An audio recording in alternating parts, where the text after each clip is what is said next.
Slovenija je pred pomembno odločitvijo. Smo kot družba in kot država na pravi poti. Gospodarstvo je vse manj konkurenčno, dohitevajo in prehitevajo nas države, kot je sosednja Hrvaška. Multinacionalke so odšle, s tem grozijo tudi številna srednje velika podjetja, kupna moč vztrajno pada. Povečuje se prag tveganja revščine, sistem dolgotrajne oskrbe ne deluje, 140 tisoč ljudi je brez osebnega zdravnika. Obljuba v 30 dneh do specialista, ravno obratno, po podatkih NIJZ so se čakalne vrste podaljšale za kar 70%. Kdo bo prevzel odgovornost? V studio smo povabili stranke z največ možnostmi za vstop v parlament. Nocoj brez olepševanja in brez umikanja pred vprašanji. V kakšni državi živimo? Danes boste slišali, kaj vam obljubljajo predstavniki različnih strank. In kako želite živeti vi, spoštovani gledalke in gledalci? Začenjamo oddajo Slovenija izbira.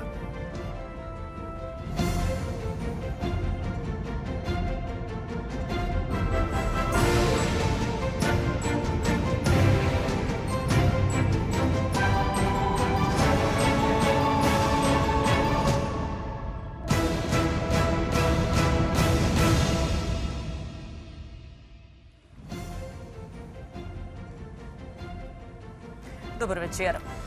Dober večer. V studio smo vabili predsednike 10 strank. Predsednika obeh največjih parlamentarnih strank se soočanja ne boste udeležila, namesto njiju sta tukaj podpredsednika. Vladna stranka Levica pa je poslala predstavnika svoje partnerice, stranke Vesna.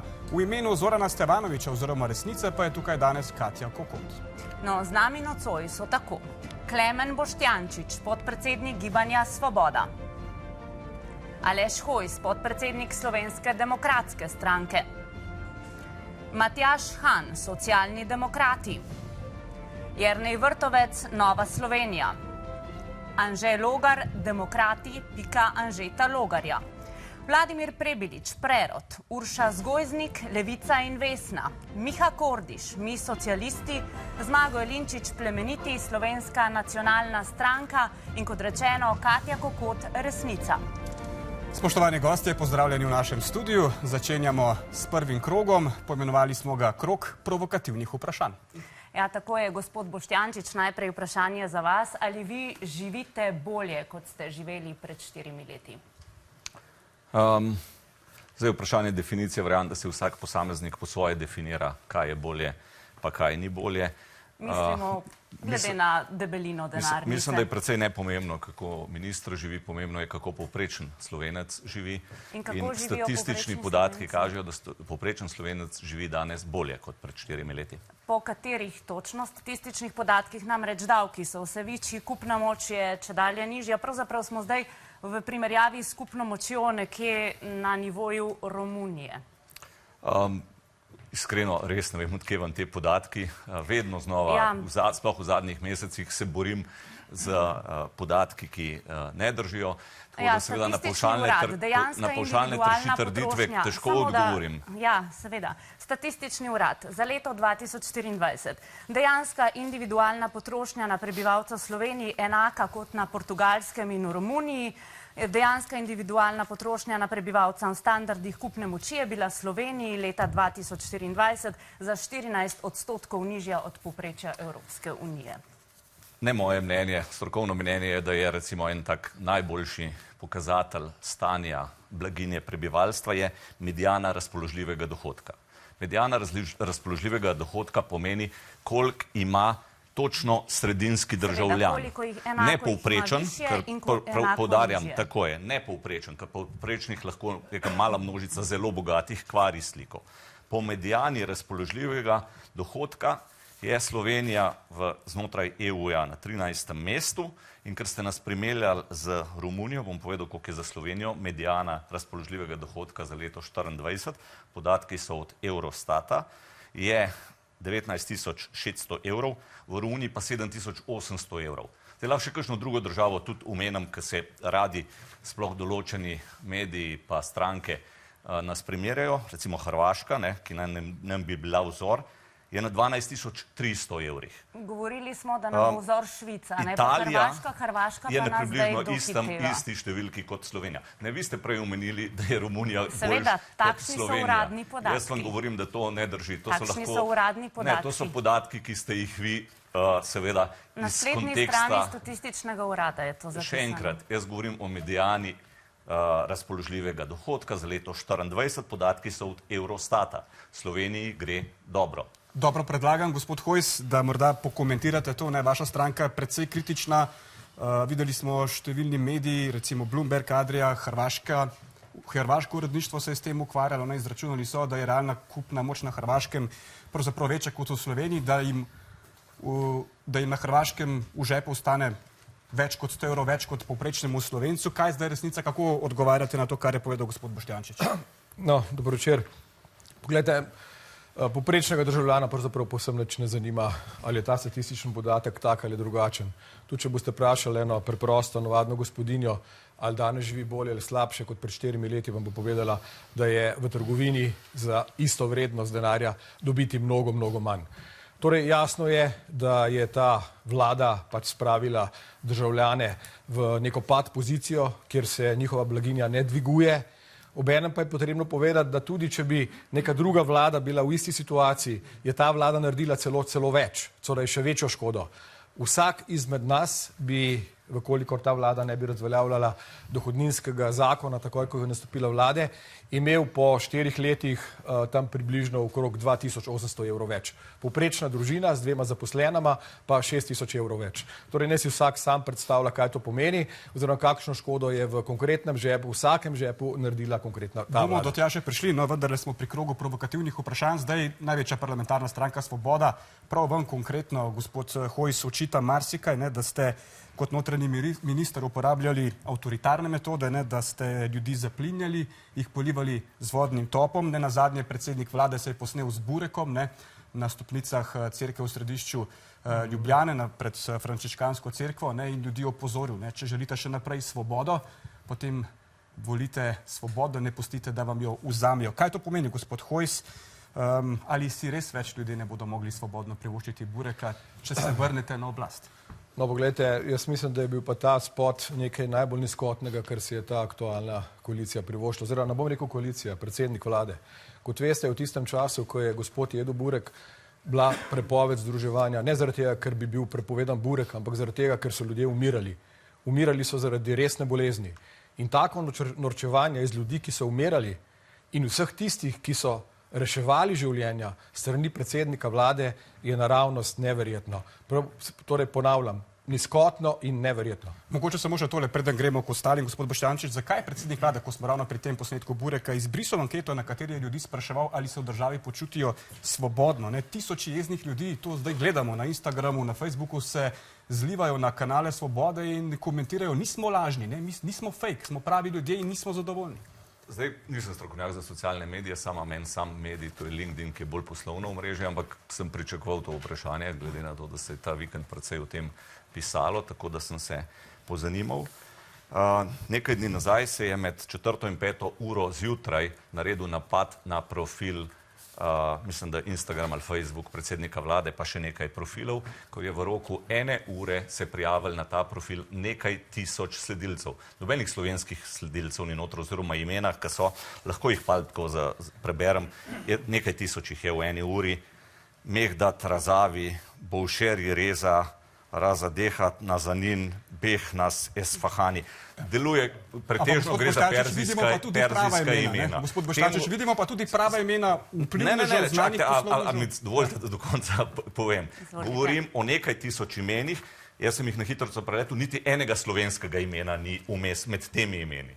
Zaradi tega je bil v tistem trenutku profil ustavljen, ker je zelo podobna stvar se zgodila zadnje dni ali pa zadnji mesec v Srbiji, kjer je 18. januarja nekaj neodvisnih medijev prejelo sporočilo o blokadi njihovih profilov na Instagramu, namreč Meta je blokirala njihove profile, razlog pa je bil, ker je v zelo kratkem času zaznalo veliko število sledilcev njihovih profilov, kar je ocenilo za sumljivo aktivnost. Kasneje jih je sprostilo. Ampak gre za precej utečen, žal danes sistem napadov na posamezna socialna omrežja, zato da se nekoga onesposobi. To je bil razlog, zakaj se je blokiral. In nič nima nobene povezave z tem, kar ste vi rekli, niti tega ne poznam, ampak šlo je za napad na te profile. Torej v eni uri nekaj tisoč profilov, ki se prijavijo na premijerov profil in to se je posredovalo policiji in inštitucijam, ki se ukvarjajo s kibernetskim kriminalom. Ja, gotovo bomo o tem še poročali. Želeli ste repliko, gospod Torres, No, na jaz kratko. pričakujem, da bo policija najprej pregledala, kako je z njegovo ukradeno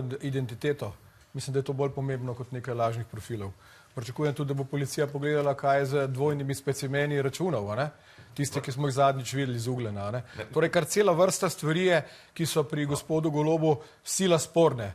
Da v tem, da pa imamo predsednika vlade, torej še nikoli v zgodovini takega, ki bi tako pogosto in tako brezobzirno lagal, pa se pravzaprav državljani že sami ustvarili svoje mnenje. Kar nekaj replik, gospod Boštjančič, potem imamo še gospa Kokot, gospod Jelinčič. Izrazito me skrbi, preseneča me pa ne, da je bivši notranji minister izjavi pred javnostjo nič hudega, če je nekaj profilov napadal premijerjev profil. Mene to resno skrbi. Govorimo, tako ste rekli, govorimo o nekaj tisoč profilih in ne boste nas ustavili. Lahko jih tudi naslednjič 50 tisoč, če ste slučajno vi v zadnji ali kakšni vaši pomogači. Lahko tudi to, ampak da rečete, vse to ni nič posebnega in potem spremenimo temo, to je ustaljen vzorec delovanja vaše stranke. Moramo naprej. Moram odgovoriti. Nisem rekel, da ni nič posebnega, rekel sem, da upam, da bo policija najprej pogledala, kako je z njegovim ukradenim identiteto. Potem bomo se pa spravili na lažne profile. Pozdravljeni. Prihajam iz severovzhodne Slovenije. Škandalozno je, brez elektrike je ostalo 44 tisoč ljudi. Ob tem premijer vlade pride na Štajersko in govori o napadu na svoja družbena omrežja.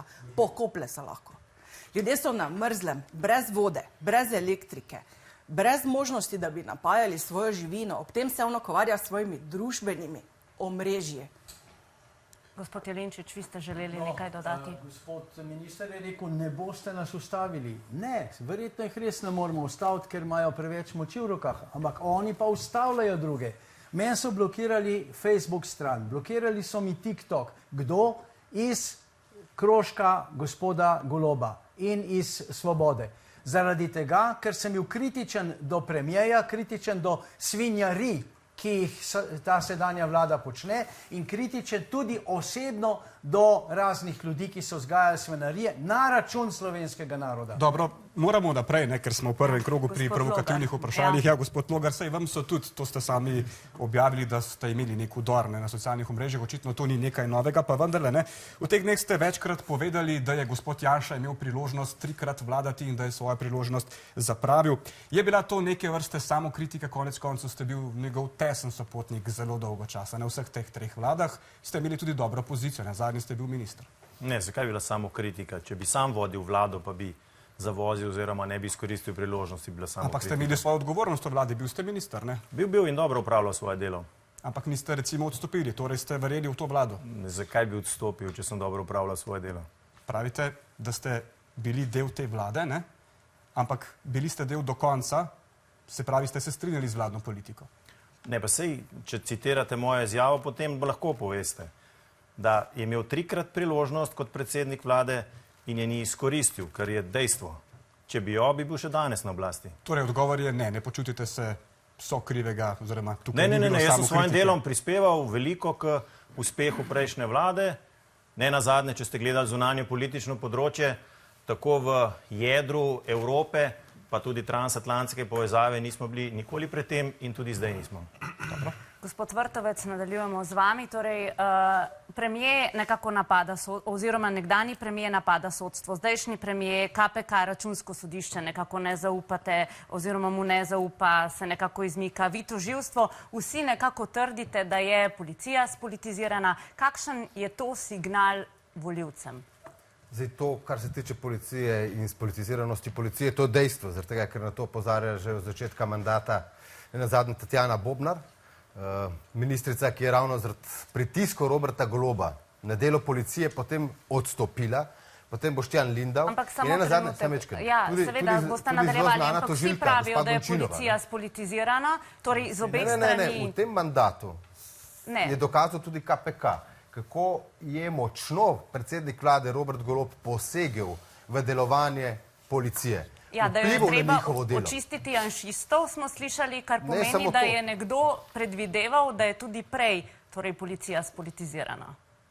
Ne samo to. Problem je koncept, ki ga predsednik vlade vzel za kadrovanje v policiji. Tista 2 SMS-a, ki sta na KPK-ju, sta simptom modusa operandija, ki ga ima Robert Golob pri podrejanju nadzornih institucij pravne države. In tudi to je eden izmed razlogov, da se ljudje v tej državi ne počutijo varne. Zaradi tega, ker so nadzorne institucije pravne države dobesedno obglavljene. Ja, ampak kako naj se, moje osnovno vprašanje je bilo, kako, pa nadaljujem iz tega, kar ste zdaj rekli, kako naj se ljudje počutijo varne, če nobena stran politike ne verjame, ne pravosodnim organom, ne policiji, kako naj se počutijo varne? Zelo enostaven je ta odgovor. Tako da 22. marca grejo na volitve, volijo skupno listo NSI, SLS in Fokus. In kaj bo drugače? Jaz vedno poudarjam, da je treba krepiti nadzorne institucije pravne države. In verjamem, da z odgovornim tudi potezami, ki se jih lahko povleče po volitvah v okviru pristojnosti, ki jih vlada ima, da se da nazaj upanje in zaupanje v nadzorne institucije pravne države. Takšne, kot pa jih imamo danes, so pa zaradi Gibanja Svobode popolnoma spolitizirane. Dobro, gospod Han, vi ste v vladi. Dobili pa smo nekako občutek, da se nekateri neugodni ukrepi dogajajo mimo vas. Vsaj v javnosti ste večkrat na ta način komunicirali, da ste izvedeli šele naknadno ali pa sploh niste izvedeli. Kaj to pomeni, kaj sporočate? Imamo vlado v vladi, ste sploh kompetenten igralec v tej vladi? Dober večer. Dober večer. Zanimiva razprava, ampak ta ne bo koristila in noben ne bo mogel na tak način predstaviti, kaj želimo pa od 22. marca vendar narediti. Jaz se čutim kompetentnega, jaz sem tudi znam biti dosti samokritičen in do sebe in do vlade. Sveda želel bi si pa, da se mogoče nekatere odločitve, preden pride v medije, malo bolj skomunicirajo, pogovorimo in odločitve sprejmejo na drugačen način. Drugače pa mislim, da smo v tej vladi kar nekaj dobrih odločitev sprejeli, na katere smo lahko ponosni. Ste mislili na božičnico, minimalno plačo, zato naj bi vi izvedeli šele iz medijev. Slaba komunikacija, o tem se je veliko govorilo z vaše strani, da se premalo pogovarjate. Če odmislim božičnico in minimalno plačo, ki jih seveda podpiram in verjetno nobena stranka ni bila proti ne božičnici, ne minimalni plači, smo v vladi relativno zelo dobro skomunicirali in takrat, ko je bila energetska kriza, smo takoj odreagirali in reagirali pri malih, srednjih in pa mikropodjetjih, kjer smo električno energijo regulirali. Firmam smo doplačali za električno energijo, pri poplavah smo odlično oddelali in še bi lahko našteval. Tako da kakšno napako oziroma izkušnjo bi seveda popravili, drugače pa mislim, da smo nekatere stvari zelo dobro skomunicirali in oddelali. Dobro, gospod Zgojznik, vi ste tukaj tudi v imenu Levice, ker kandidirate skupaj. Levica je glede na program, zagovarja izstop iz NATO, pristala na dvig odstotkov BDP-ja, ki ga namenjamo za obrambo. Kaj to pomeni? Je bila želja po oblasti stranke Levica tako močna, da ste pravzaprav izdali lastne vrednote vaših volivcev, ali pa je šlo preprosto za trgovanje? Več denarja za NATO, pa tudi višja minimalna plača. Jaz ne zastopam tukaj Levice, ampak Vesne. Ste v njenem imenu tukaj, ne? Morali boste odgovarjati. Sem v imenu koalicijske liste, lahko povem, kaj se pogovarjamo skupaj, dvig BDP za obrambo, da ali ne. Na način, kot je zdaj zastavljeno, vsekakor ne. NATO bo prvič, ko bo ameriški vojak vstopil na Grenlandijo, mrtev. Treba je predrugačiti obrambno politiko Evrope, mi zagovarjamo enoten evropski varnostni obroč in ne mislimo pri tem, da je treba govoriti samo o obrambi, ampak tudi varnost, kot je prehranska varnost, energetska varnost, kibernetska varnost. Mi smo v NATO in 5% je odstotek, ki ga bo treba doseči. Ali pa ne. O tem se bomo očitno morali pogovarjati. In predvsem bo tukaj morala Evropa neko držo pokazati. 3,5% plus 1,5% Dogovor je tudi tak, da se pustijo ostale članice NATO pri miru, pa vidimo, kaj se dogaja strani ameriškega predsednika. Kje bo ta dogovor podpisan, da se pusti pri miru? Gospod Kordiš, zdaj nadaljujemo z vami. Bi še uspešne podjetnike, kot ste nekoč izjavili oziroma zapisali, z bajoneti nagnali v morje? To je moja najbolj znana izjava, ki je nikoli nisem izrekel. Zapisali ste jo na Facebooku. Nikoli tudi nisem zapisal. Tako da to je moja najbolj znana izjava, pod katero se nisem nikoli podpisal, ne ustno, ne pismo in vsakič znova me zabava, ki me o tem vprašate. Zagotovo naša družba, slovenska družba potrebuje več pravičnosti. Ni ogroženost konkurenčnost slovenskega gospodarstva, ogroženo je preživetje slovenskega delavca, ker imamo rekordno rast revščine, pada nam kupna moč, bogati postajajo še bolj bogati, dobički so rekordni, ljudje pa iz meseca v mesec shajajo teže. In zato smo tu mi socialisti, da se postavimo za delovne ljudi in da se zanje borimo. Tisti, ki so bili prej, se za to ne zauzemajo, te, ki so zdaj, tudi zdajani kažejo, da so na strani kapitala namesto na strani delavca. Tretji politični tabor je tisto, kar potrebujemo. Mi socialisti, napredna civilna družba in borbeni sindikati. Dobro, gospod Prebirič, vi ste javno izjavili, da z Robertom Golobom ne boste šli v vlado, če Komisija za preprečevanje korupcije ugotovi, da je premier kršil integriteto. To se je zgodilo, ampak vaše izjave v zadnjem času targetirajo predvsem Janeza Janšo, da z njim ne greste, o Golobu pa ni veliko slišati. Kako je zdaj s tem? Boste sodelovali z Golobom po volitvah ali ne? Nič se ni spremenilo in ni nobene panike v tem kontekstu. Torej, jaz sem kristalno jasen bil, ostajam in bom tudi v prihodnje.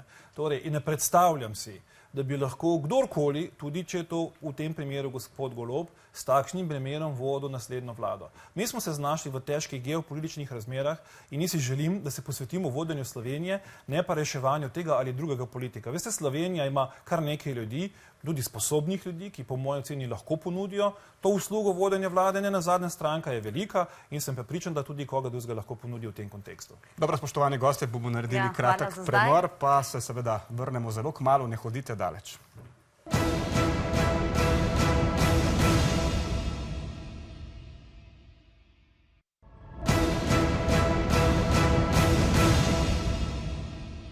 Dobrodošli nazaj v predvolilnem soočanju. Slovenija izbira. Gospodarstvo je velika tema zadnjih mesecev. Gospodarsko smo vse manj konkurenčni, ljudem v denarnicah ostaja vse manj, podjetja selijo proizvodnje na tuje, mali podjetniki komaj še plačujejo prispevke. Gospod Boštjančič, kako vi komentirate dejstvo, da ob rekordni zaposlenosti pravzaprav pred Rdečim križem, pred Karitasom stoji čedalje več ljudi in med njimi jih je zelo veliko takih, ki imajo delo, to niso brezposelni? Zdaj spet to je vaša trditev. Jaz izhajam iz številk, tako da tudi pri gospodarskih vprašanjih se dajmo pogovarjati o številkah. To so nanašalna vprašanja, ki dobro veste, da se jih ne da. Ampak ljudi zanima, kako živijo.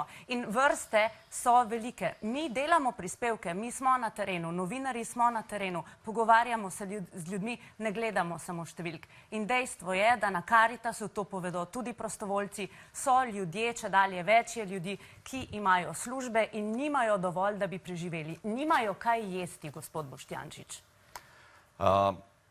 Slovenija je, še enkrat, po statističnih podatkih, in jaz izhajam iz številk, mislim, da je na drugem mestu po Ginievem koeficientu, torej najbolj enakih ljudi.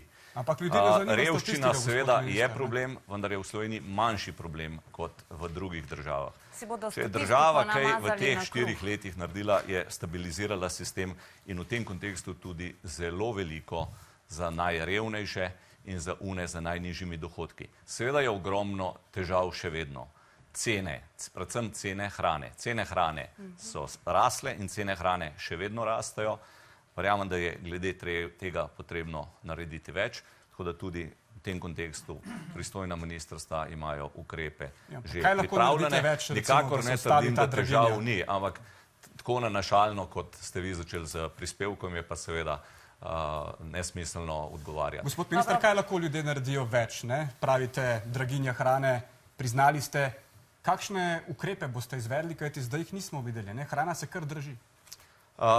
Jaz verjamem, da je smiselno uvesti nazaj projekt primerjave cen. Torej, morda na nek način tudi osnovnih prehranskih elementov postaviti neko zgornjo mejo. Nekaj držav, tudi nam bližnjih, je to naredilo in je to bilo uspešno. Seveda pojavlja se več različnih idej, recimo tudi znižanje DDV-ja, zato jaz osebno nisem pristaš, zaradi tega, ker spet te iste države, lahko jih tudi potem naštejem, ki so to naredile, Vsi kolegi ministri so mi to odsvetovali, ker njihova statistika kaže, da v primeru znižanja DDV se je to pretežno prelevilo v maržo trgovcev.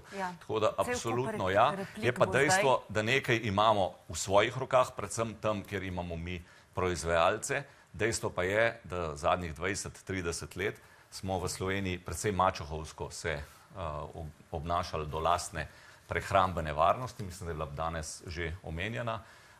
Tako da tukaj nas veliko dela čaka. Dejstvo je, da Slovenija preprosto nima več velikih proizvajalcev hrane in tega mi je žal. Ja, in to je težava tudi. Gospod Hojs. Gospod Boštjančič, 50.000 ljudi več živi pod pragom revščine danes, po 3 letih vaše vlade in je številka 300.000 ljudi pod pragom revščine. Leta 2022 je pod pragom revščine živelo 250.000 ljudi. In predlagali smo ukrepe v Novi Sloveniji. In verjamem, da v skupni listi NSI, SLS in Fokus bo takoj bili sprejeti v novem mandatu znižanje ali pa nižja stopna DDV-ja na 5% za košarico 15 živil. Poglejte, to ima Italija, ima Avstrija, uvedla Nemčija, ima Španija, ima Francija, ima nenazadnje tudi Hrvaška. Vsi ukrepi, ki jih je vlada sprejemala v tem obdobju, so bili dejansko nastrojeni proti tistim ljudem, ki vsak dan trdo delajo, hodijo v službo. Na drugi strani pa z velikodušnostjo financirate tiste ljudi, ki pa nočijo delati. Torej, koncept samo dvigovanja davkov in davčnega primeža se kaže v tem, da je vedno več ljudi živi pod pragom revščine. To je statistika, ki je takšna, kot je. Dobijo priložnost še drugi. Gospod Hojs, kakšen je vaš pogled na to, kaj boste vi naredili ob tej krizni situaciji očitno? Ja, poglejte, če se pogovarjamo o tistih najbolj ranljivih ljudeh, so to gotovo upokojenci, tisti z nižjimi dohodki. Torej, naš program je tukaj jasen. Prva stvar, ki jo bomo naredili, je seveda bomo ukinili plačevanje dolgotrajne oskrbe za vse upokojence.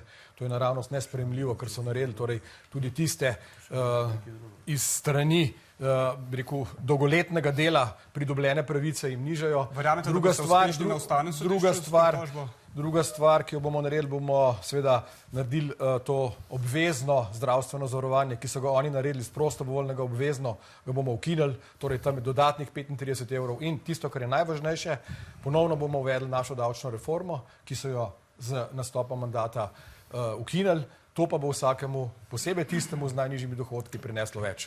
Obenem pa bomo seveda vse državno premoženje, torej državnega premoženja je mislim, da okrog 14 milijard, če se ne motim, spravili pod novo krovno organizacijo, ki ji bomo nadeli ime demografski sklad, zato da se bodo iz tega demografskega sklada plemenitile v pokojnine, da bodo tisti, ki so ta premoženje ustvarili, v tega nekaj imeli in da od 14 milijard ne bo donosnost državnega premoženja manj kot odstotek. Danes so spravili donosnost tega premoženja na manj kot odstotek. Replike, gospod Jelinčič, gospod Han, vi ste želeli tudi gospod Logar. Rešitev je enostavna. Zamenjati je treba vlado. In te ljudi, ki so krivi za to grozljivo stanje v Sloveniji, poklicati na odgovornost in jih zapreti.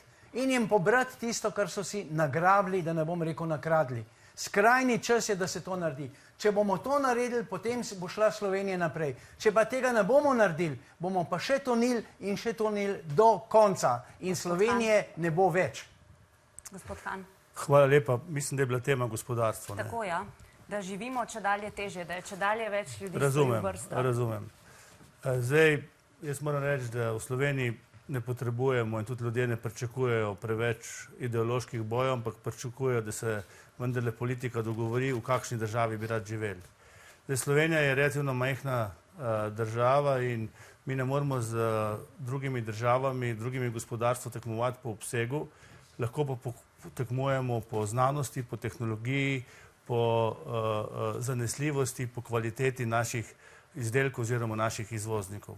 Zato je treba v naslednjem mandatu, glede na težave, ki so v Evropi prisotne, ne samo v Sloveniji, seveda najprej narediti davčno predvidljivo okolje. Zakaj nismo tega naredili že zdaj, gospod Han, v vladi? Zdaj jaz govorim, zakaj nismo naredili, pač zato, ker smo imeli tudi druge težave, kot so bile poplave, kot so bile energetske krize. Ja, ampak tudi podjetja odhajajo, ne? Velika podjetja odhajajo iz države, selijo svoje uprave celo na Hrvaško, s katero se nočemo primerjati, pravimo. Jaz ne bom z vami, gospa, polemiziral, ampak dajmo vendarle videti, da pa nekatera podjetja prihajajo v Sloveniji. Mi imamo ta moment v Sloveniji največji investicijski cikl, se pravi največje firme prihajajo v Slovenijo, več kot milijardo evrov bo v naslednjih investicij. Bom takoj. Sandoz, Novartis, Lek, Palfinger. Te so že noter. Ampak te podjetja, Revoz, te podjetja so slučajno prišla v tem mandatu noter za seveda spodbudami, ki jih je... Že 3 mandate je Revoz v Sloveniji. No, gospod Jelinčič, mogoče vas ni bilo zdaj v politiki, pa ste zgrešili, da Revoz se je odločeval v zadnjih 2 letih, ali bo imel še proizvodno v Sloveniji, ali bo izdeloval v Sloveniji še avtomobile in se je odločil zaradi spodbud, zaradi okolja, ki je v Sloveniji. Zaradi tega, ker slovenska vlada daje denar Revozu. Plačuje Revoz, zaostajajo delavci tukaj, tuji delavci. Dobro, vse bomo vsi dobili priložnost, gospod. Zadeve so, po moje, bistveno bolj resne, tako kot vse druge države, seveda tekmuje tudi zato, da bodo privabili tuje investicije. Ne vem, katera država ne bi spodbudila. Hvala, zdaj boste dobili repliko, gospod Vrtovec, gospod Logar. Mislim, ker drugače ne vem, zakaj me nas vabite, če ne smem končati, ker je resna tema. Gospodarstvo je resna. Brez dobrega gospodarstva bomo imeli potem, če ne bo dobrega gospodarstva, bomo imeli še večje kolone pri rdečem krizu in Karitasu. Kaj pa mali podjetniki? Ti pa so gonilna sila in jih stiskate za vrat. Gospod Logar, vi verjamete temu, kar je povedal gospod Han, zdaj? Zdi se, da so podjetniki na robu obupa. Vidimo sporočila z Gospodarske zbornice Slovenije, multinacionalke odhajajo, srednje velika podjetja napovedujejo, da bodo morda morala oditi v tujino. Tukaj minister govori o tem, da pravzaprav podjetja prihajajo. Kaj je zdaj resnica, kako vi to vidite? Saj podjetja odhajajo v tujino. Ta mandat je mandat zgrženih ukrepov na področju gospodarstva, pa tudi javnih financ. V preteklih letih je bila javna poraba večja za 4,5 milijarde evrov, pa nismo nič prej do specialista, nimamo nič varnejše države, imamo pa bistveno manj ugodnejše gospodarsko okolje. Gospodarstvenikom je v nekaj časa so bili potrpežljivi. Jaz se spomnim gospodarskega kroga, ki je v Cankarjevem domu leta 2024 januarja imel konferenco in takrat je bilo rečeno, predsednik Gospodarske zbornice je rekel, da bodo srečni že s tem, če vlada do konca mandata ne bo sprejela nobenega ukrepa več, ker vsakega, ki ga sprejme, gre na račun gospodarstva. Skratka, gospodarstvo je bil razredni sovražnik te vlade. In zdaj je prišlo do tiste točke preloma, ko gospodarstvo enostavno ne more več zdržati. Vprašajte veleposlanika v Zagrebu, ko je začel svoj mandat, je bilo tam nekih 20-25 predstavništv slovenskih firm. Pa ga vprašajte danes, mislim, da jih je okoli 80 ali še več. Skratka, lahko oblikujejo tam že svojo gospodarsko zbornico v Zagrebu. In kaj se je zgodilo? Mislim, da je bilo 15, oziroma zadnjič sem štel celo 16 novih regulatornih oziroma davčnih obremenitev v času te vlade na račun gospodarstva.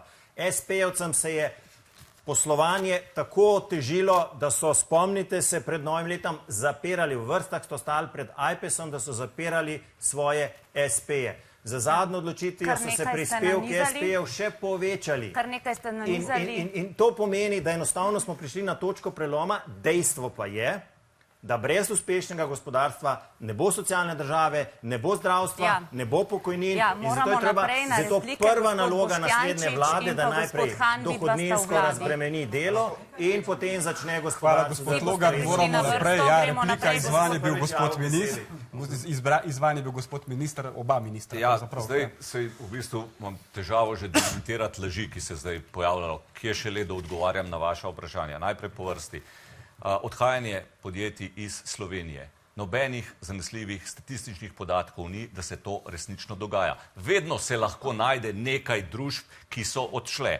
Že nekaj več kot eno leto se manipulira z enim seznamom 10 družb, za katerega jaz vem, da vsaj polovica teh ne drži, da so odšle iz Slovenije. Ampak vi ste jih sami izvali, ne odidejo, gospod minister. Znova in znova se to ponavlja. Še enkrat, vsa statistika zadnjih 2 let je, da število pravnih subjektov, družb v Sloveniji raste, ne pa se zmanjšuje. Tako da to je prva stvar. Druga stvar, gospod Hojs je povedal tukaj laž, da je upravljanje državnega premoženja na kritični točki in da je donosnost pod 1%.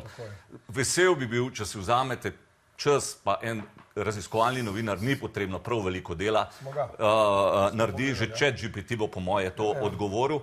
Upravljanje državnih družb pod SDH-jem je v zadnjih letih najboljše v zgodovini. Donosnost kapitala je okrog 8%. Jaz verjamem, da vam to lahko ni všeč, ko v času vaše mandata je bilo precej slabše. In mimogrede, od dividend SDH-ja se je v zadnjih 2 letih nateklo vsako leto približno pol milijarde v slovenski proračun.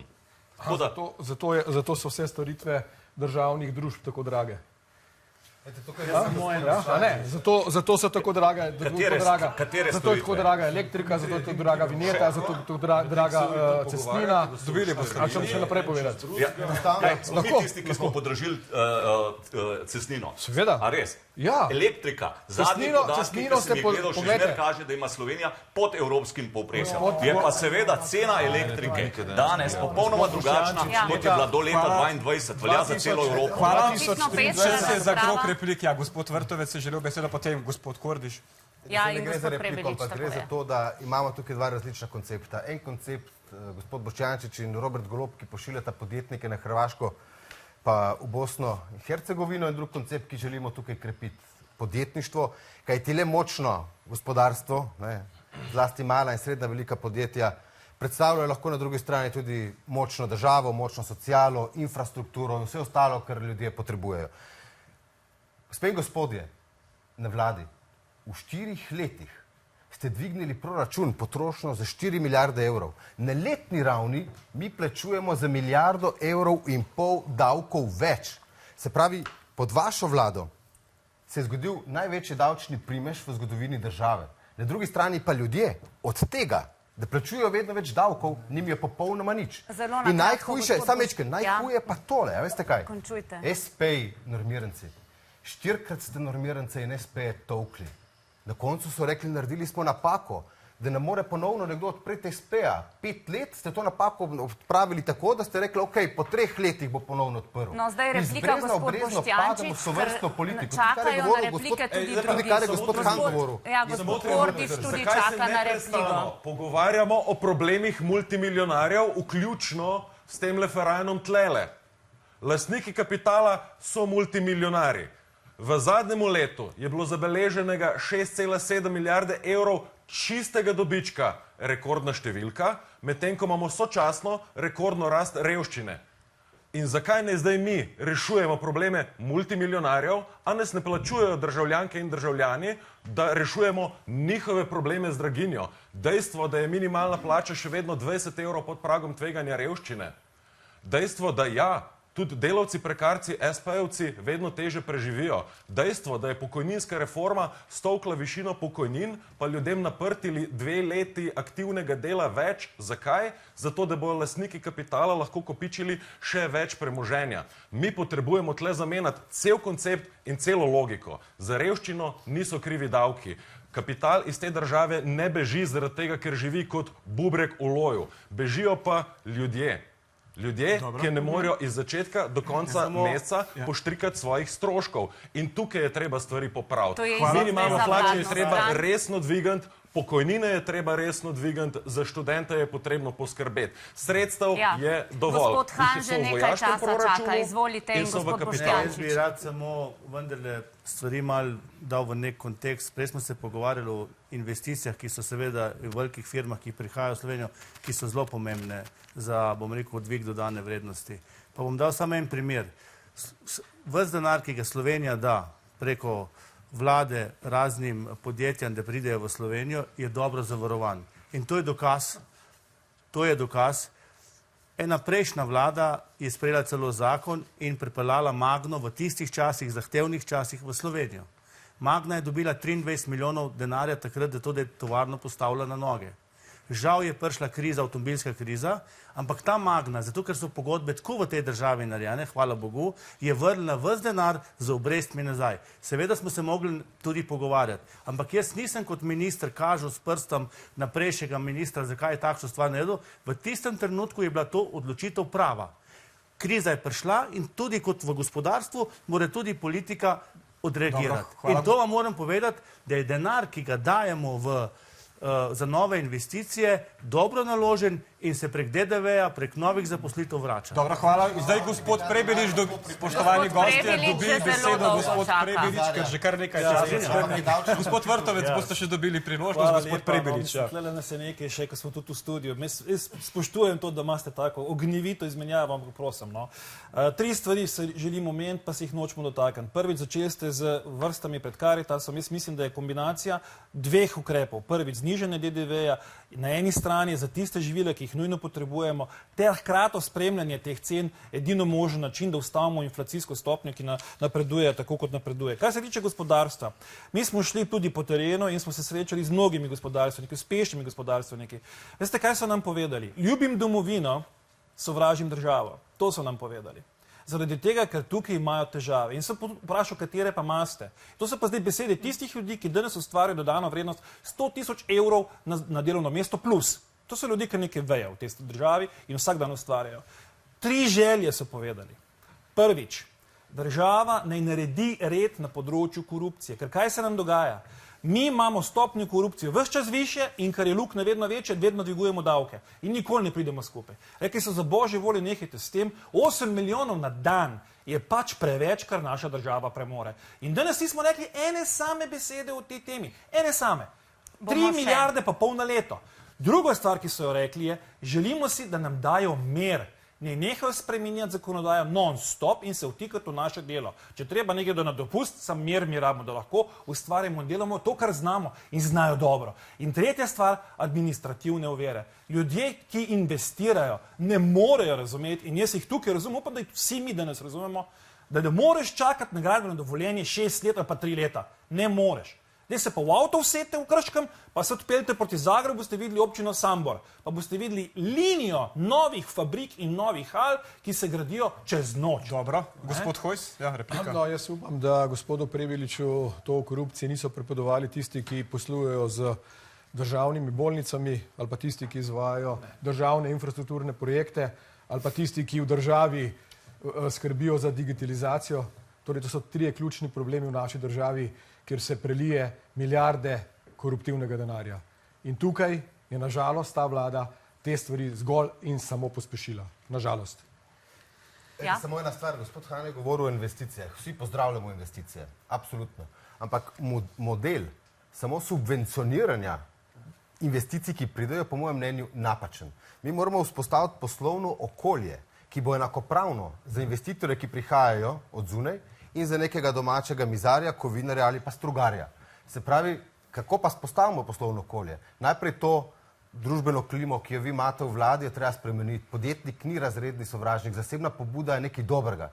Noben ne govori o množičnem kapitalu in ne vem kakšnih kapitalisti, govorimo o srednje, malih, velikih podjetjih.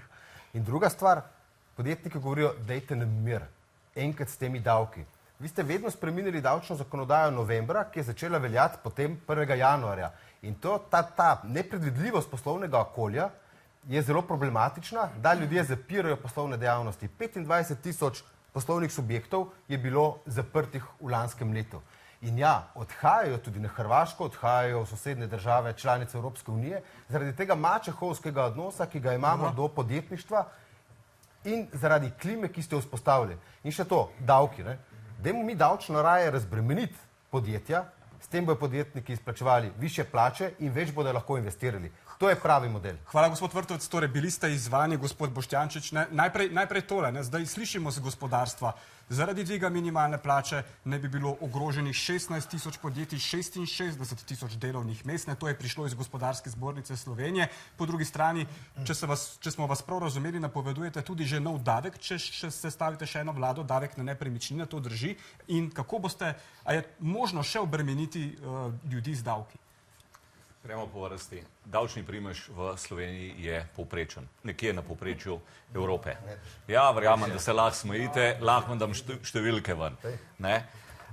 Dejstvo pa je, da so seveda davčni sistemi po evropskih državah zelo različni, kar je specifika Slovenije. In dajmo najprej o obremenitvah gospodarstva ali pa kapitala. Slovenija je podpovprečno, še enkrat podpovprečno obremenjuje kapital.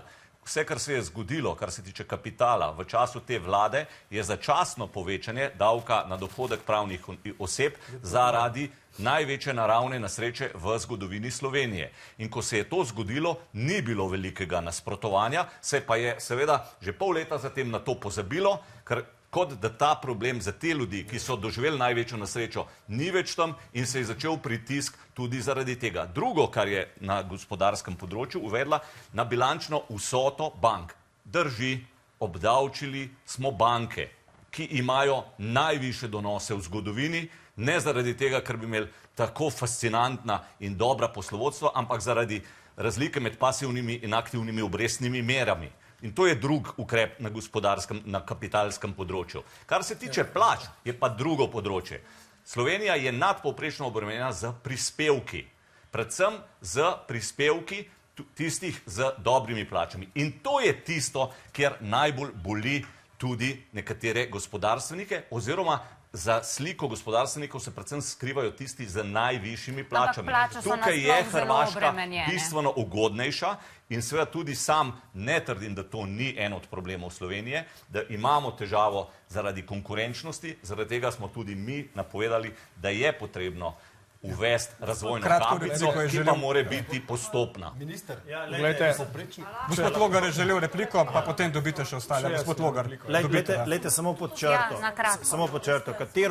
Katerikoli očitek ste dali finančnemu ministru o ukrepih te vlade, je rekel, statistika je ravno nasprotna. Skratka, živi v nekem mehurčku, ne zavedajoč se, kakšna je realna situacija v Sloveniji. Kar pomeni, da za naprej bo s to percepcijo obljubljal nadaljevanje te politike, ki jo je ta vlada že vodila.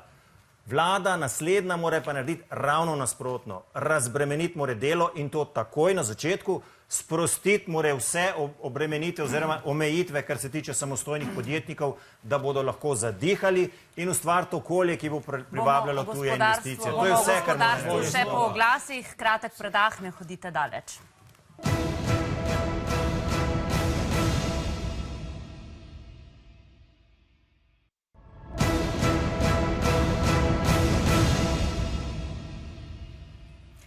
Dobrodošli nazaj v oddaji Slovenija izbira. In ostali smo pri replikah. Gospa Kokot, iz Resnice najprej, kot že rečeno, vi bi tudi zagovarjali znižanje davkov v naslednji vladi. To bi verjetno precej lažje uresničili v neki koaliciji s desnimi strankami, po tem, kar smo danes slišali. Povejte nam. Poglejte, sploh nisem prej prišla do replike, jaz bi najprej rada začela tukaj. Namreč bi ministru nekaj povedala, pozdravi kmečki pameti. Če ti dvigneš bruto plačo, s tem dvigneš tudi vse cene storitev, proizvodov in ljudje ostanejo na istem. Mi lahko v nedogled dvigujemo bruto plačo in hkrati s tem se vse drži. Ljudje so na istem. Edini način je znižanje davkov, zvišanje potrošnje. Na tak način se več denarja obrne in ljudem ostane več v denarnicah. To je edini način. Naslednja stvar, dotaknili smo se korupcije. Letno v Sloveniji preko 3,5 milijarde odteče preko korupcije. To je samo beseda. Ampak kaj to pomeni? Vrnimo se nazaj na severovzhodno Slovenijo, kjer imamo na položnicah omrežnino višje od same cene elektrike. Omrežje pa imamo še iz časa stare Juge. Kaj to pomeni za ljudi? Ne samo zdaj, ko še vedno nekaj tisoč ljudi brez elektrike, ko so bili za Božič po 5 dni na mrzlem in v temi. Ob vsaki večji nevihti smo brez elektrike. Mi se ne moremo pogovarjati o razvoju gospodarstva, če nimamo osnovne infrastrukture v državi, po kateri bi pripeljali elektriko do podjetij. Kako bodo podjetja poslovala? Kdo jim bo povrnil izgubo za vsak delovni dan, kjer so bili brez elektrike in so morali zapreti svoja podjetja? Vem, da me želite prekiniti, ampak nisem prišla do besede. Ljudje nas gledajo in so polni leporečenja. Dovolj imajo. Ne morejo več živeti na tak način. Gospod Boštjančič, izvolite. Dve stvari. Najprej, kar se davkov tiče. Ne bom eden tistih politikov, ki jih je tukaj okrog veliko pred vsakimi volitvami, ki napovedujejo nižje davke.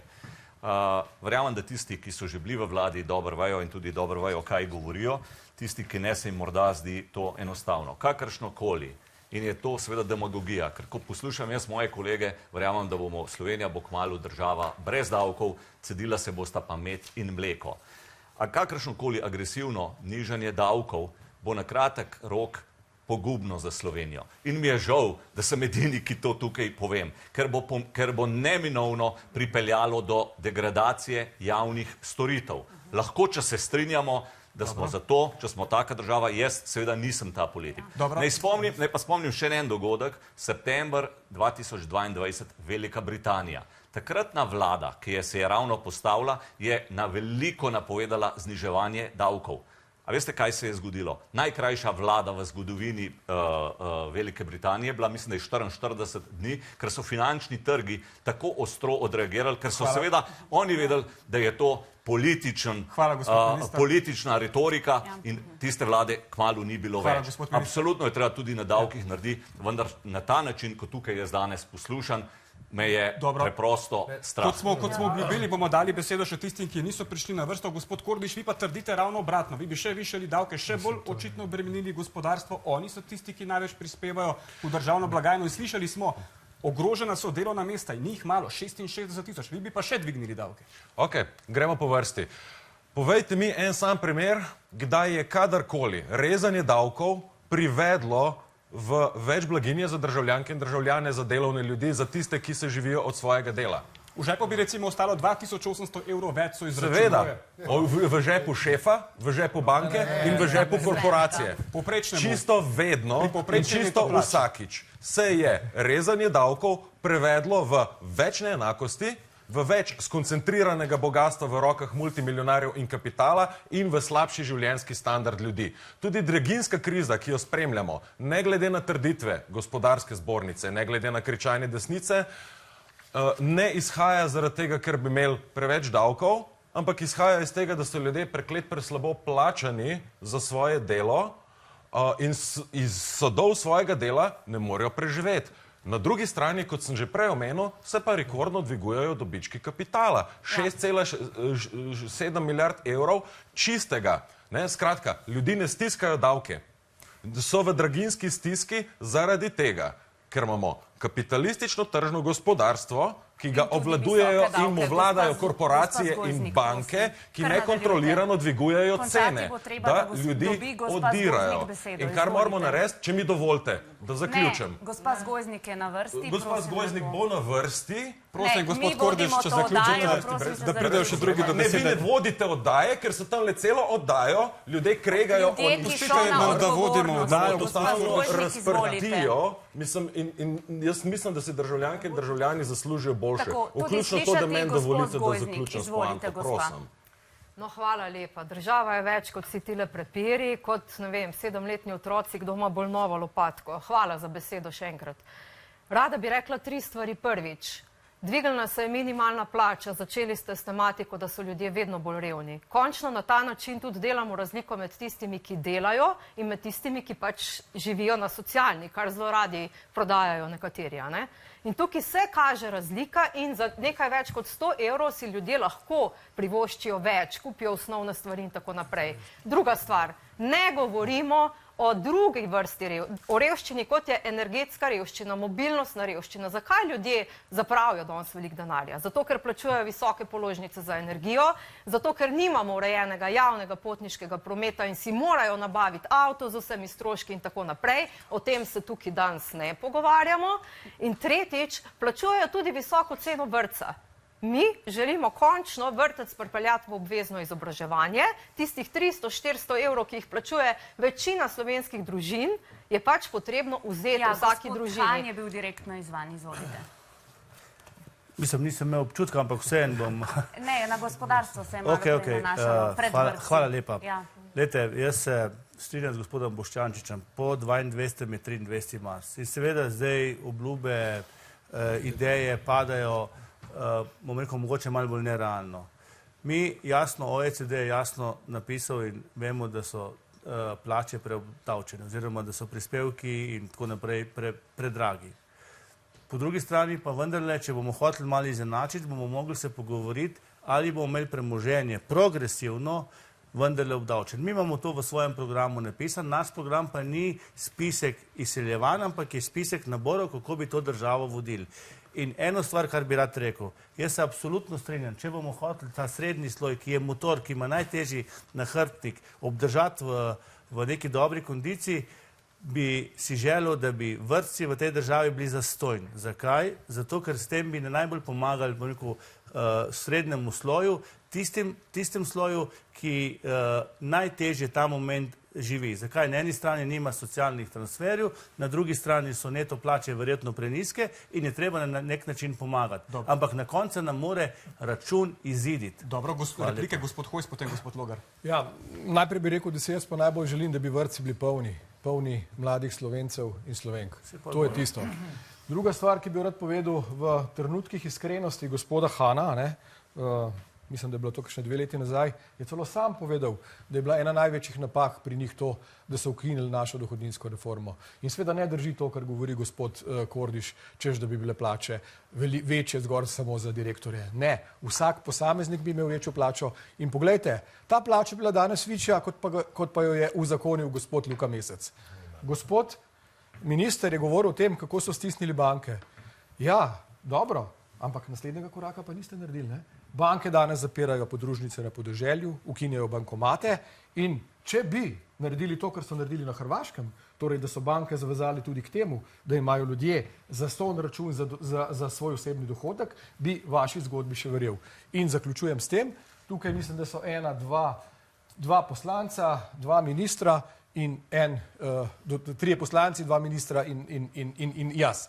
Torej, edino Nova Slovenija in Slovenska demokratska stranka je jasno povedala, da davka na nepremičnine ne bo. Vsi ostali so povedali, da davek na nepremičnine bo.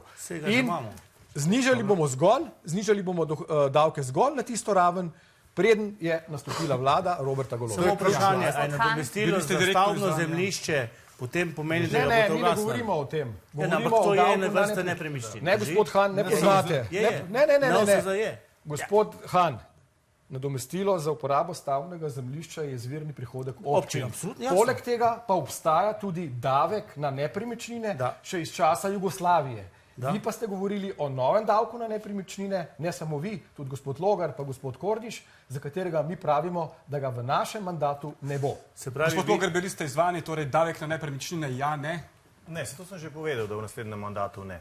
Kdaj pa? Ampak potem. Ampak gledajte, dva ministra te vlade govorita, da je nemogoče znižati davke, brez da bi našli nadomestilo nekje drugje, torej da bi nekaj dvignili. Ta 2 ministra sta glasovala za približno 1,5 milijarde dodatnih davčnih obremenitev. Za 1,5 milijarde. In potem, ko že dvigneta za 1,5 milijarde, pravita, da morata najprej še nekje drugje najti, preden kaj drugega znižamo. Ne. Treba je takoj na začetku nove vlade, in to demokrati za dohodninsko reformo predvidevamo, znižati obremenitev plač.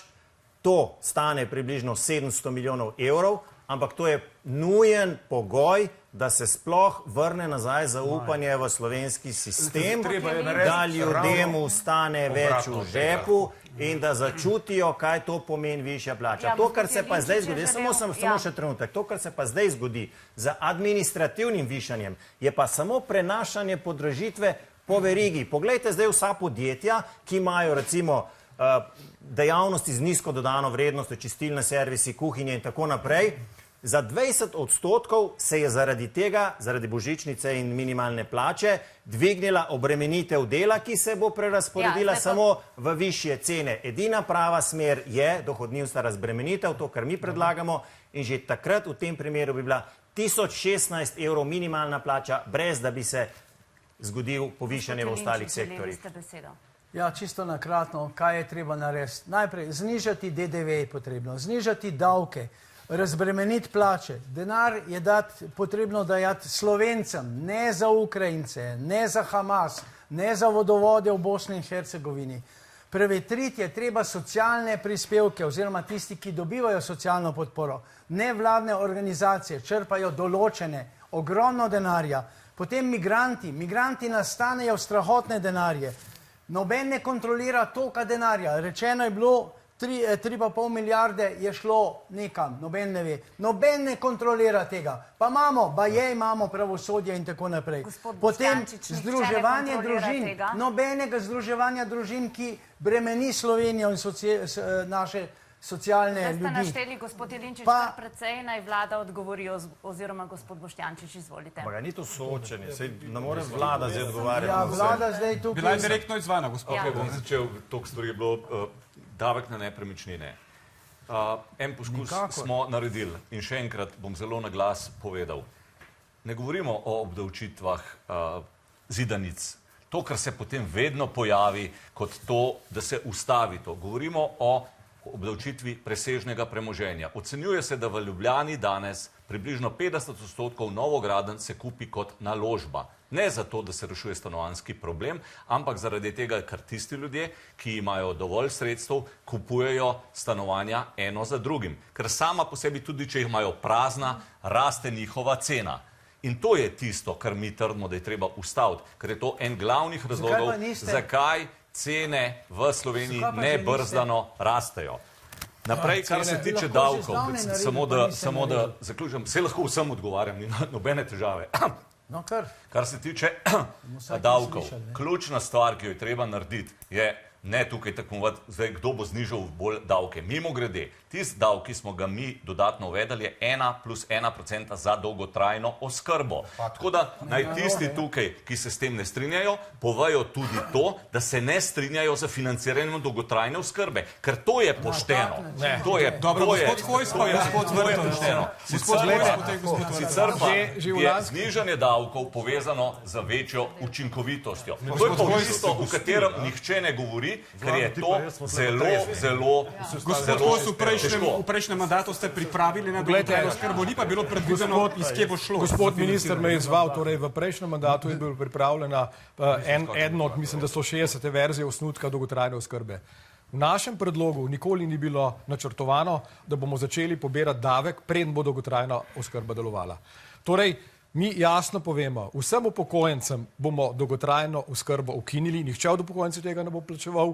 Druga stvar, davek oziroma prispevke za dolgotrajno oskrbo bomo zamrznili toliko časa, dokler dolgotrajna oskrba ne bo delovala. In potem bomo pa videli, ali je res potrebno pobirati 1%. In mimo grede naj povem zelo osebno izkušnjo, lanskega junija smo dali vlogo za dolgotrajno oskrbo. Pred dnevom, gospod minister, smo dobili odločbo za mojo mater, da je upravičena do dolgotrajne oskrbe. Več kot polovico leta. Gospod Vrtovec, ja. Prosim, najprej glede davkov, gospod Boštjančič.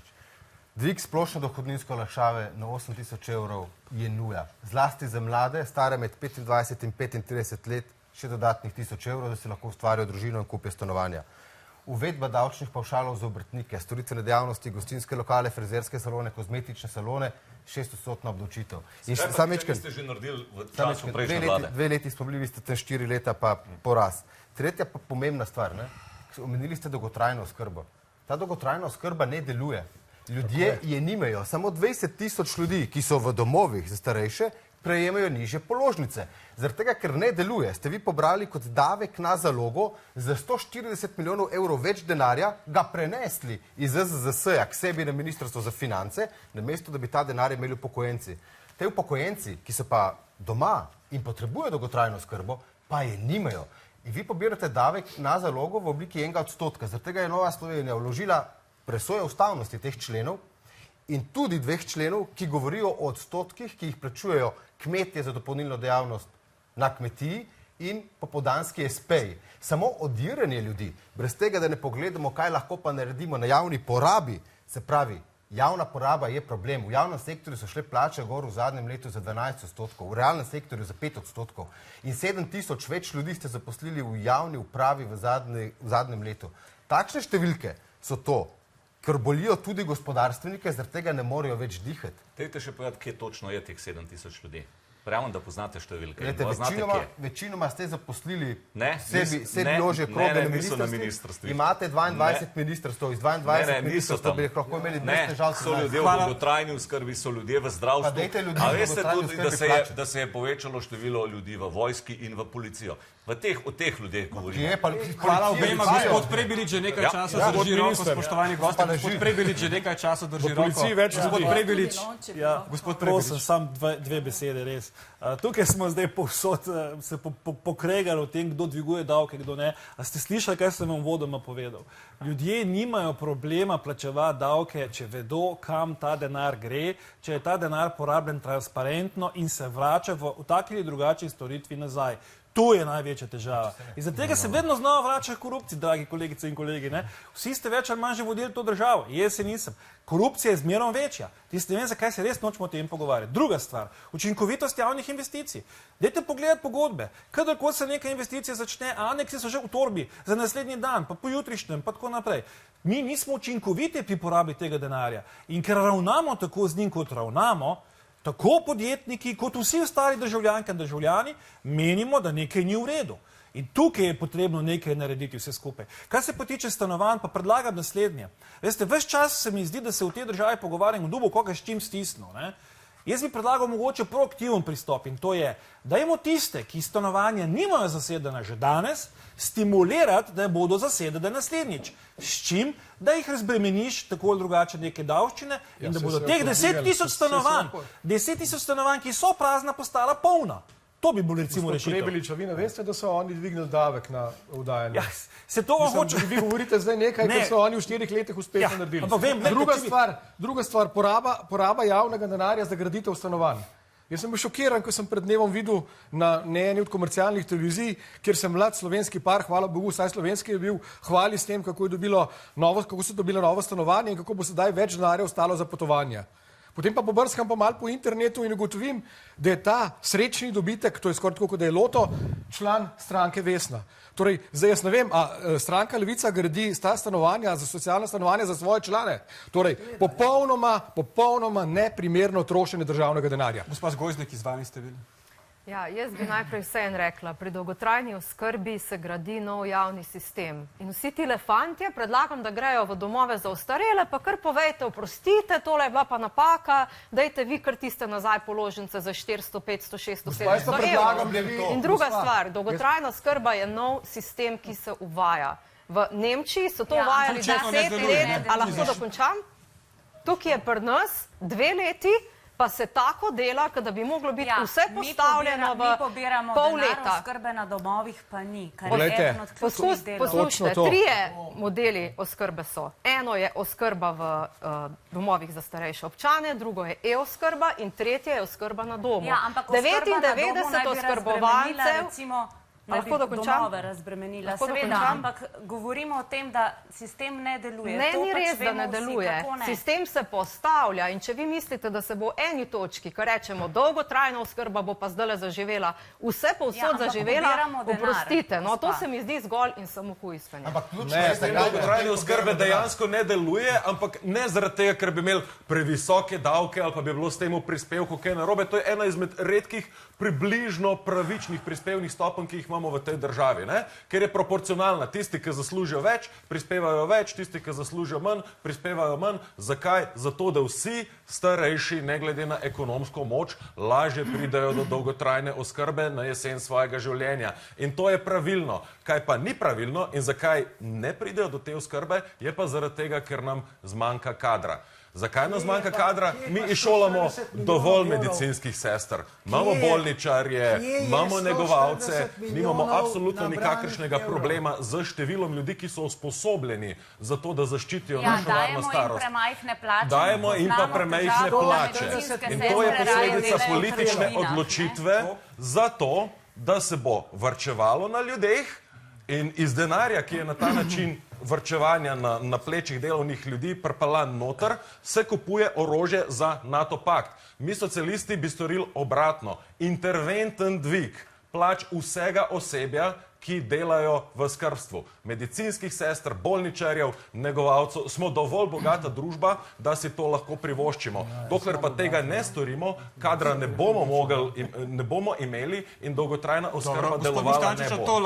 Dvignite plače. To država lahko plača. Najprej odgovor na ta prispevek za dolgotrajno oskrbo. Ministrstvo za finance je natančne analize delalo in v času pogovorov glede tega prispevka to tudi povedalo.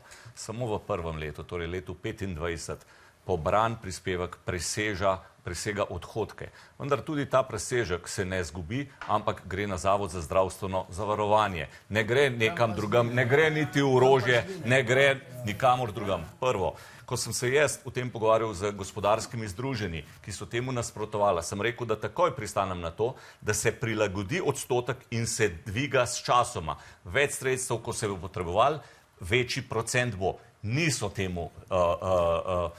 tega želeli. Jaz sem rekel, lahko prvo leto gremo pod 1%, ampak drugo, tretje leto, ko mi ocenjujemo, da že zelo verjetno v letu 26, v tem letu, pobrana sredstva iz tega prispevka ne bodo zadoščala za odhodke, ki bodo v letošnjem letu za dolgotrajno oskrbo. Kaj šele za leto 27. Ampak tukaj seveda je pa minila dobra volja o tem, da se to prilagaja odstotku.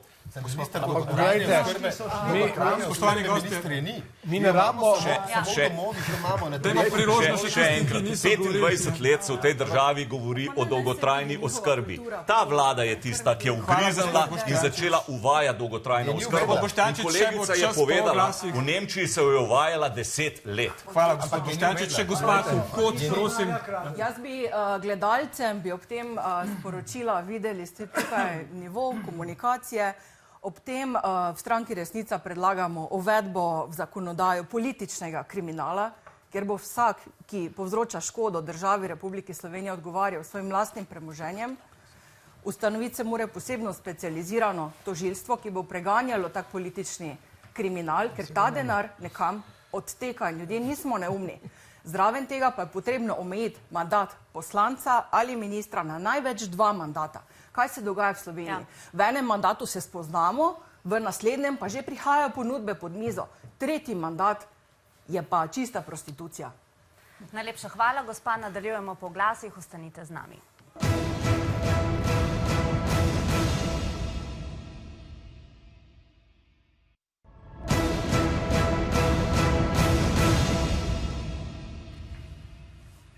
Dobrodošli nazaj v oddaji Slovenija izbira.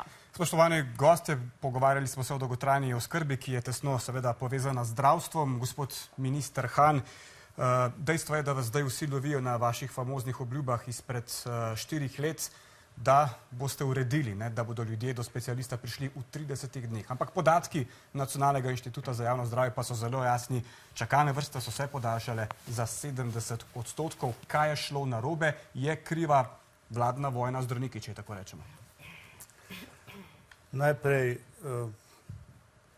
verjetno si vsi skupaj želimo, da bi prišli vsi, ne glede na finančni status posameznika, čim prej do zdravstvene storitve. Zanimivo je, da če danes plačaš na zavarovalnici posebno zgodbo, dobiš 30 dni oziroma 60 dni prideš do zdravnika in zakaj ne bi mogli to v javnem sistemu? Zdaj, jaz vendarle mislim, da je zdravstvo ena najbolj pomembnih tem v naši družbi in si, kar se mene tiče, ne želim, da preveč eksperimentiramo na tej temi. V tem mandatu smo sprejeli neke zakonodaje, ki verjamem, da bo dala rezultate. Se mi zdi pa, da je potrebno narediti na primarnem zdravstvu, se pravi na družinskih zdravnikih, bistveno več, da je potrebno primarno zdravstvo ukrepiti, da potem tudi koncesionarji so v tej mreži zelo pomembni in pa seveda jaz nimam nič proti, če so zasebniki, imajo svoje ordinacije in tam pač gre tisti, ki si lahko plača. Ampak gospod Hanna, ste ugotovili, kje je šlo narobe, da do specialista v 30 dneh v javnem zdravstvu ne moremo? Obljubili ste to, medtem ko pri zasebnikih oziroma če plačamo, kot ste dejali, pa lahko. Ampak vi verjetno veste, da naš javni sistem, javni zdravstveni sistem še zmeraj zelo dobro funkcionira. Imamo dobre zdravnike, imamo pa sistem, ki je težaven, kar se tiče dostopa. Joj, zelo težko komuniciram, če mi ne dovolite, da sploh... Izvolite, gospod Han. Mi je prav žal, no.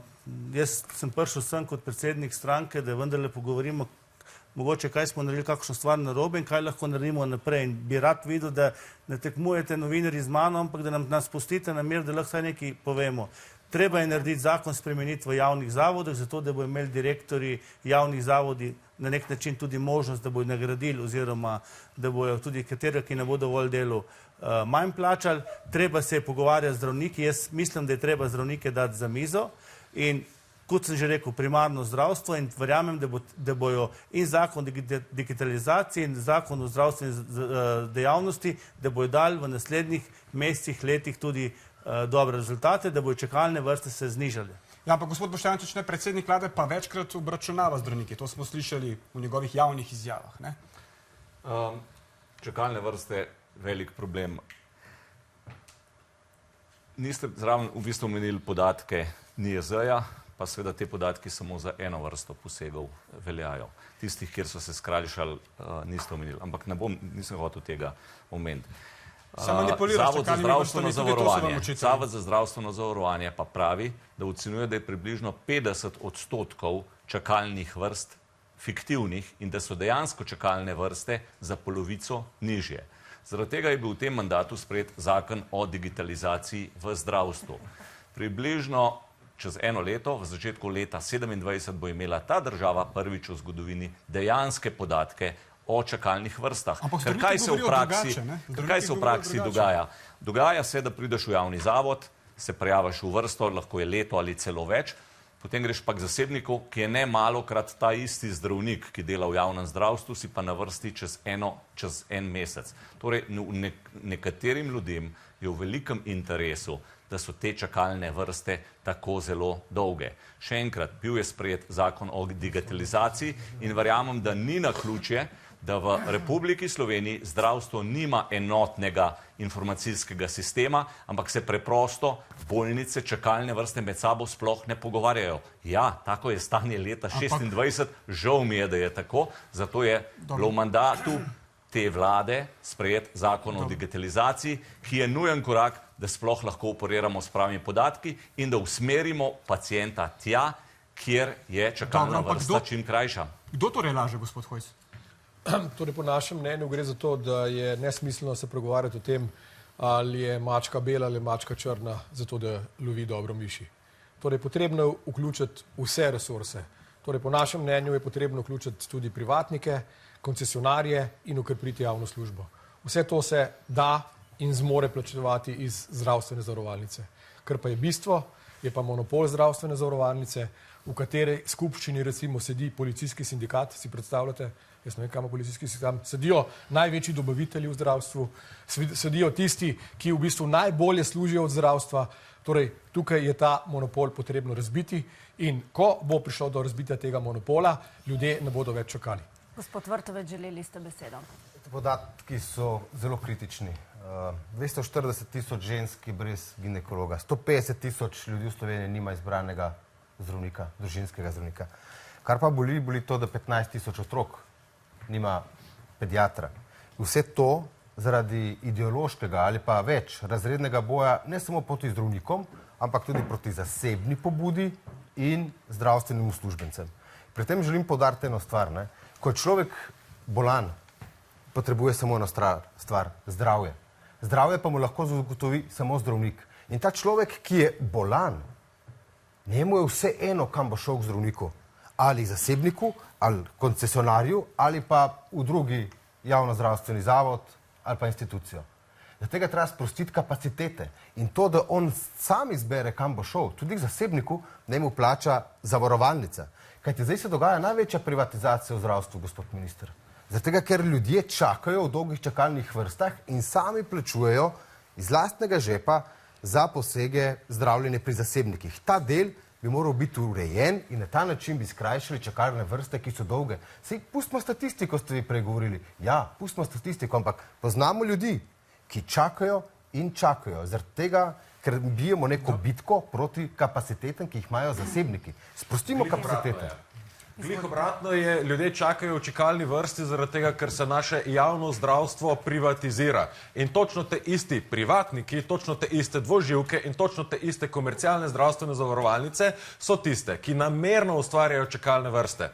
Namerno pustijo v javni bolnišnici ljudi čakati, da do doktorja ne pride, zato da bo ali država ali pa ta pacient dodatno plačal za svojo zdravstveno oskrbo. In na ta način se nam zdravstvo seklja in secka in spreminja v biznis na račun pacienta že zadnjih 30 let. Ampak gospod Kordiš, vi ste objavili na spletu svojo lastno izkušnjo, ko ste šli v Valdotro leto dni prezgodaj, ali vam je kot bolniku vseeno, da boste čakali še eno leto, ali bi raje šli k nekomu, ki ima koncesijo?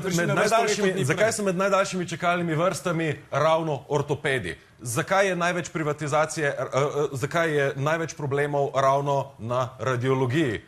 Ja, zaradi tega, ker so to zdravstveno področje, ki se najlažje sprivatizirajo in so najbolj lukrativna, najbolj donosna. In to je samo še eden v vrsti dokazov, da je naš zdravstveni problem, čakanje pacientov na zdravstveno oskrbo, posledica privatizacije. Mi rabimo več javnega zdravstva, pa se bodo čakalne vrste zelo hitro rešile. Tako, da prepovemo zdravnike dvoživke, tako da omejimo koncesije in tako, da do konca ukinemo dopolnilno zdravstveno zavarovanje in ga prenesemo v obvezno zdravstveno zavarovanje. Gospod Logar, potem gospod Prebilič. Ja, hvala lepa za besedo.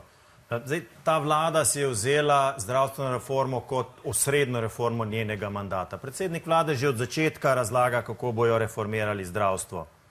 Potem je pa kar naenkrat v neki fazi prevzel retoriko stranke Levice in je začel, glavna tema je ločitev javnega in zasebnega zdravstva. Zdaj, zdravnikov v javnih zavodih je približno 4700, zdravnikov v zasebnih je približno 380. Skratka, s 380 se vlada ukvarja, namesto da bi se ukvarjala s sistemom 85% tisto, da deluje. In tu je vlada naredila glavno napako, ker se je potem za spet razrednega sovražnika vzela zdravnike. Zdaj pa, jaz ko to poslušam, gledajte, v Sloveniji ne bomo naredili delujoče zdravstvene reforme, če se politika ne bo poenotila.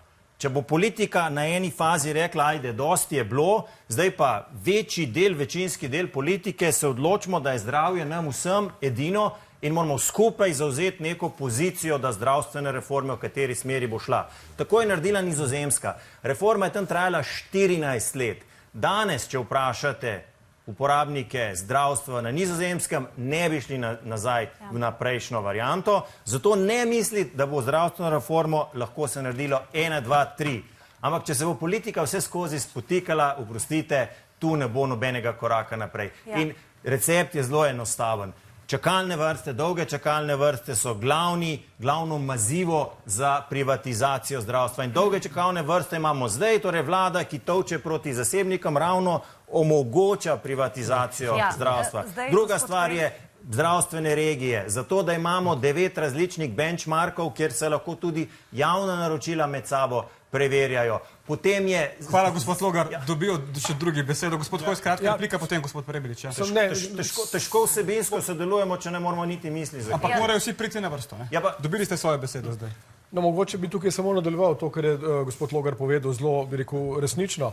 Se spomnite vi časov, ko je stranka Levica, vključno z gospodom Kordišem, sodelovala v vladi? Torej, govorimo o gospodu Kordišu. Ta vlada je v zdravstvo namenila, mislim, da okrog 350 ali pa 400 milijonov. Vse je šlo za to, kar je povedal gospod Logar, za to, da se ukrepi privatizacija zdravstva. Jaz sem proti temu protestiral na ulici skupaj z glasom ljudstva. Po eni strani govorijo o tem, kako skršujejo vrste, po drugi strani pa umetno ustvarjajo bogatenje privatnih bolnic. Torej, mislim, da je čas za to, kot sem povedal prej, da se usedemo in uprežemo vse konje v to, zato, da bomo zdravstvo dejansko imeli vsi na razpolago. Že prepozni smo skoraj. Gospod Prebilič, vam je gospod Janez Poklukar pisal to zdravstveno reformo, iz izkušenj, bil je minister, bil je na UKC-u. In predtem direktor UKC-ja in predtem direktor bolnišnice na Jesenicah in na koncu smo prišli do bistva, kje je pravzaprav problem. Problem je upravljanje javnega sistema. Javni sistem v Sloveniji, zdravstveni, je eden najboljših, kar jih je na svetu. Resnično. Pa ne rabi se nihče nasmihati, nismo šli pogledati podatke, operacije, recimo srca in ostalih zelo težkih operacij, največ naredimo v Sloveniji na svetu. Torej imamo vrhunske strokovnjake. Upravljanje bolnišnic je pa katastrofalno. In zakaj je katastrofalno? Zato, ker po zakonu, ki ga imamo danes v Sloveniji, je svet zavoda približno tako sestavljen kot pokrajinski muzej Kočevje, ki imate 4 zaposlene. In potem se čudimo, zakaj nam ne gre. Tam imate po 8500 ljudi zaposlenih, pa 400 do 600 milijonov prometa. Torej, mi predlagamo takojšnji sprejem, lex specialis, da dobimo strokovnjake iz področja menedžmenta, ki bodo upravljali bolnišnice, da se lahko zdravnik fokusira na delo v strokovnem smislu. In druga stvar, zdravnike v javnem sistemu je pač preprosto treba nagraditi tako, kot so danes nagrajeni v zasebnem sektorju, in če bo temu tako, potem bo vse skupaj bistveno učinkovitejše. In pod črto zadnja misel sem še ta, treba bo pošteno plačati storitve. Tukaj je pa ZZS tudi težava. Namreč, če boste pogledali evidence, boste ugotovili, da UKC edino, ko ne dela minusa, je tedaj, ko so ljudje na dopustu. Zato, ker so za vsak poseg plačani premalo. Ja, dali pa so 30 milijonov za UKC, ne? Ja, pa treba potegniti črto preč, to toliko stane in zadevo pošteno. Hvala, gospa Zgojznik. Pa replika na gospoda Hojsa, ker... Ja, meni se zdi, da se ves čas pogovarjamo o istih stvarih. Seveda so problematične, ampak potrebno se je pogovarjati ne samo o zdravstvu, ampak tudi o zdravju. Zrak, onesnažen zrak v Sloveniji terja okoli 1300 prezgodnjih smrti letno. O tem ne govorimo. Najbolj izpostavljeni so otroci, starostniki in jih prepuščamo. Pač ne hodijo v tej onesnaženi cesti, nam je vse en kak potniški promet imamo in kak zrak dihajo. Govorim tudi o hrani na tem mestu. Kako hrano jemo. Zato rabimo zdravnike in jih je premalo. Seveda jih potrebujemo, ampak potrebno je pa debato, ki jo tukaj peljamo in se bomo prerekali očitno še en mesec o istih stvareh, usmeriti tudi kam drugam. Moj apel gre na zdravje. Uredilo, se bo morda lahko razmišljalo tudi širše. Izvolite, gospod. Jaz bi tukaj mogoče pritrdila kolegu. Namreč javno zdravstvo pomeni, da je plačano iz iste blagajne. To ne pomeni, kje, jaz sem vas pustila do besede. To ne pomeni, kje je to izvedeno. Ali je to v javni bolnišnici, ali je to izvedeno pri zasebniku. Zakaj jim zasebniki preusmerjajo? Kolega Kordiš, dvoživka je žival. Skrajno žaljivi ste do zdravnikov. Naslednja stvar, ki je v javni bolnišnici Zavod za zdravstveno zavarovanje odredi določeno število posegov. Ko je ta kvota dosežena, se čakalna vrsta daljša. Takrat bi lahko Zavod za zdravstveno zavarovanje odredil dodatne te pač število posegov pri zasebnikih. Mi imamo kapacitete, da skrajšujemo vrste. Čakalne vrste je naslednja stvar v zdravstvu, ki je najpomembnejša, pa še zdaj nismo dotaknili, je cena repromateriala. Žilne opornice so pri nas 5-krat dražje kot v Avstriji. Preko korupcije odteče, tako kot smo že rekli, 3,5 milijarde letno. To je ocena Evropske komisije, samo da končam. In največji delež tega odteče preko zdravstva.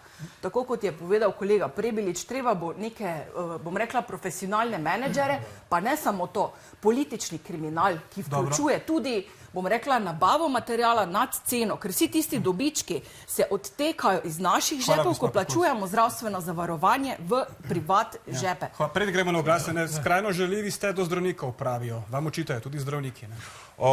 Zdravniški lobi se verjetno repenči zaradi tega, ker ščiti... Ne samo zdravniški lobi, tudi zdravniki, ne? Zdravniški lobi se repenči zaradi tega, ker ščiti svoje privilegije, s katerimi privatizira naš zdravstveni sistem. Naše javno zdravstvo je zares javno samo v tistem delu, kjer je tako javno financirano, kot tudi javno izvajano. Se pravi, javne bolnišnice, javne ambulante, javni zdravstveni domovi.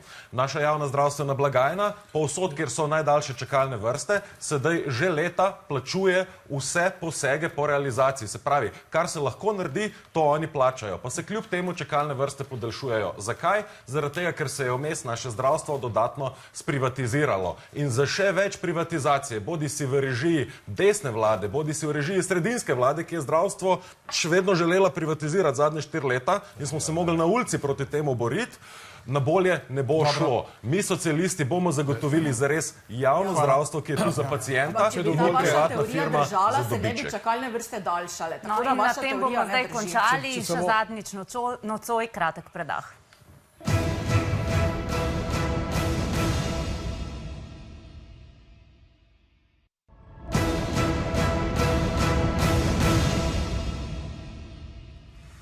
Dobrodošli nazaj, spremljamo vročo debato v oddaji Slovenija izbira. In zdravstvo je vroča tema. Gospod Hoj, želeli ste repliko? Ja, repliko, jaz sem samo želel nadaljevati tam, ker ste me prej prekinili. Torej, povedal sem nekaj o zavarovalnici, o tem, da bomo vključili vse konje. Povedal pa nisem tega, kar je najbolj bistveno. Torej, mi napovedujemo, da bomo tako za medicinske sestre, za tiste v dolgotrajni oskrbi, za zdravnike uvedli nov plačni sistem. Torej, ne nov plačni steber znotraj javne uprave, ampak nov plačni sistem.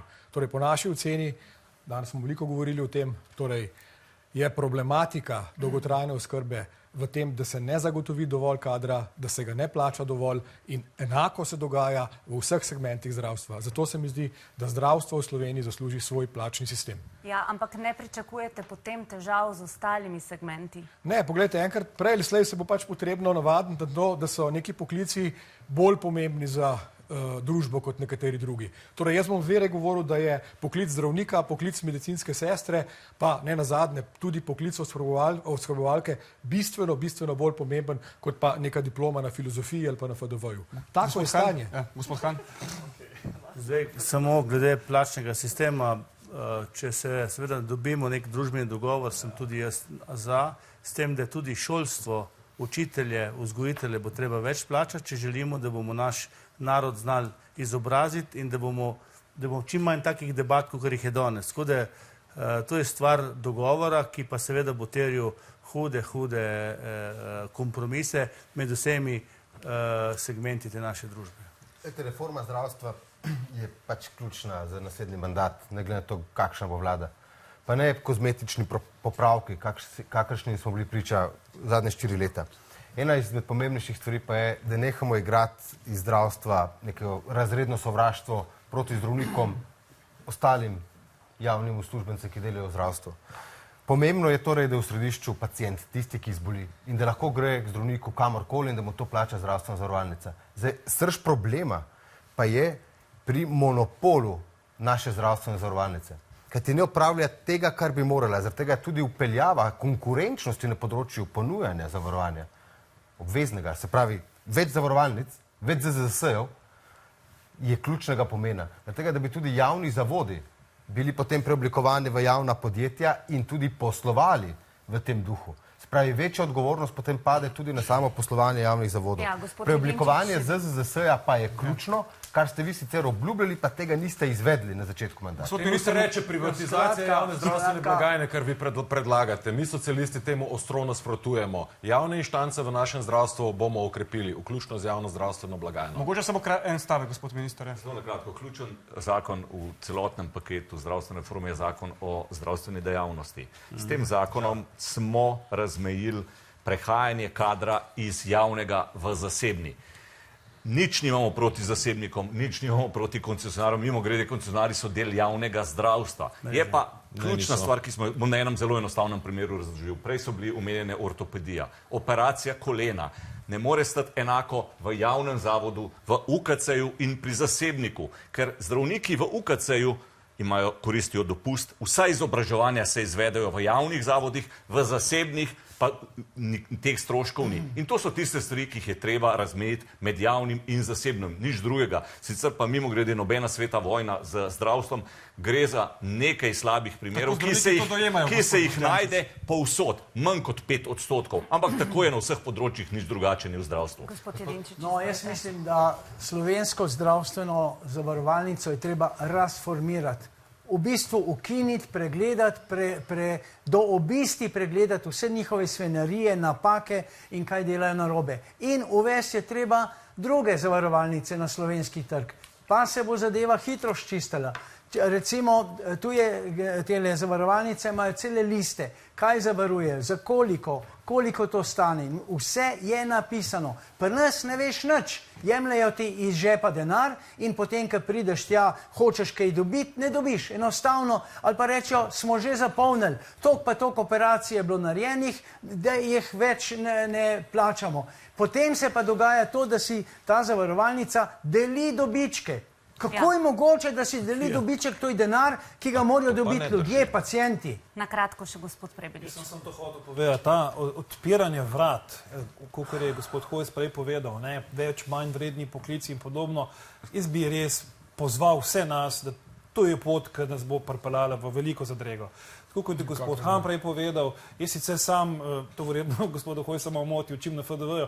Vsak poklic je tukaj pomemben. Vsak poklic je nujen, da mi kot družba lahko funkcioniramo. Nikrmo, prosim, ustvarja dodatnih tenzij v slovenskemu narodu, ker je vsak potrebno za to, da smo lahko uspešni. Nimamo prvih in drugorazrednih ljudi in nimamo prvih in drugorazrednih poklicov. Imamo pa enotni evropski trg. Danes smo slišali 3-4 različne koncepte naenkrat navržene. Oprostite, minister je rekel, da ključen zakon je zakon o zdravstveni dejavnosti, ki je ločil javno in zasebno zdravstvo. Sicer ga je Ustavno sodišče v odločenem delu razveljavilo, ampak posledica pa je kaj? Daljše čakalne vrste. Kako je lahko ključen zakon nekaj, kar še podaljšuje čakalne vrste? In še enkrat, edini program, ki lahko vrne zaupanje v zdravstveni sistem in ohrani, preden ga posebej posekaš in porušiš, je, da sistem, kakršen je, izkoristiš do maksimuma, skrajšaš čakalne vrste in omogočiš, da zdravstveni sistem deluje, potem greš pa po korakih naprej v naslednjo reformo. In to je točno to, kar demokrati predlagamo. 4 ključne stebre zdravstvene reforme, preden gremo potem po naslednjih korakih. Prej se mora pa politika poenotiti, kam sploh z javnim zdravstvenim. Hvala, gospod Logar. Potrebno je, da zakon velja za vse enako. Spoštovani, kot je povedal minister, so ta zakon sprejeli, a pogledajte čudo, zakon ne velja enako za vse, kot za gospoda Jankovića in njegovo direktorico. Spoštovani gostje, moramo se premakniti v zadnji del, vemo, strinjamo se, da danes ne bomo rešili Slovenije, kaj šele sveta, bo pa še nekaj priložnosti v tej predvolilni kampanji. Zadnji krog je namenjen bolj sproščenim vprašanjem. Morda bodo malo provokativna, ampak vsekakor ne želimo, da jih vzamete preveč za res, pa bomo začeli z gospodom Boštjančičem. Kaj bi si, gospod minister, v kinu raje gledali v teh dneh, ko vidimo nov film? Je to nov film o partizanih ali bi raje gledali recimo film o slovenski osamosvojitvi? Z veseljem obačil je bila slovenska produkcija, jugoslovanska produkcija partizanskih filmov. Govorimo o produkciji, je bila zelo kvalitetna. Kar se tiče, tako da bi z veseljem kakšen modern slovenski film partizanski videl, enako pa v osamosvojitvi. Verjamem, da je to tudi področje, pa tle se strinjam z enimi prisotnimi, kjer je kar veliko za narediti v demoljubju, ki ga je v tej državi premalo in bi ga mogli sistemsko spodbujati. Gospod Hojs, bi raje sedli za krmilo vodnega topa ali tanka? Ja, v jugoslovanski ljudski armadi, ki sem služil, nisem bil tankist, torej se nisem usedel v tank, sem si pa tank podrobno ogledal v času, ko sem bil minister in pogledal, kako zveličavna je bila naša osamosvojitvena vojna. Na drugi strani so bili tanki, na naši strani so bili zgolj tisti, ki so z ročnim orožjem tanke onesposobljali. Kar se pa tiče vodnega topa, pa moram reči, da sem ga pogledal zgolj enkrat in sicer to takrat po tistih anarhičnih izpadih levičarjev po Ljubljani, kjer je, hvala Bogu, vodni top udrt od kock kamna, ki so bili nam zmetane, rešil tistega, ki je z vodnim topom upravljal. Gospod Anže Logar, Janez Janša vas pokliče jutro po volitvah. Nazdravljate z viskijem ali pijete grenko kavo? Midva. Recimo, da vas pokliče po volitvah. Ja, zakaj pa mislite, da ne bi jaz klical naokoli? No, pa recimo, da vam pokliče vas. Bi poklicali njega? Jaz sem prepričan, da ne bi prvo mene poklical, drugače pa osebno bi izbral kar viski. Gospod Kordiš, kako razložiti socializem v državi, kjer vsi želimo imeti več, kot ima naš sosed? Mislim, da v resnici nimamo tega problema. Če kaj, smo se Slovenke in Slovenci dosledno, vedno, v vsaki družbeni situaciji izkazali kot izjemno solidaren narod.